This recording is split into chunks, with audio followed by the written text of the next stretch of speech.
আজ আমরা জানব গাজীপুর জেলার একটি ঐতিহ্যবাহী উপজেলা কাপাসিয়া উপজেলা সম্পর্কে।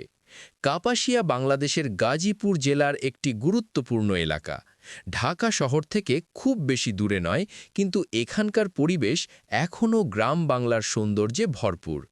ধারণা করা হয় একসময় এই অঞ্চলে প্রচুর কাপাস বা তুলা চাষ হতো। সেই কাপাস থেকেই ধীরে ধীরে এলাকার নাম হয়ে যায় কাপাসিয়া। কাপাসিয়ার অধিকাংশ মানুষ কৃষির ওপর নির্ভরশীল। এখানে ধান, পাট, সবজিসহ বিভিন্ন ধরনের ফসল উৎপাদন হয়। গ্রামের মানুষ এখনও পরিশ্রম ও সরল জীবনযাপনের মাধ্যমে তাদের জীবন পরিচালনা করে। এই অঞ্চলের হাট বাজারও বেশ জনপ্রিয়। বিভিন্ন এলাকা থেকে মানুষ এখানে কেনাবেচা করতে আসে। এছাড়া এখানকার কিছু এলাকায় এখনও ঐতিহ্যবাহীভাবে মাটির তৈজসপত্র তৈরি করা হয়, যা গ্রাম বাংলার পুরনো সংস্কৃতিকে মনে করিয়ে দেয়।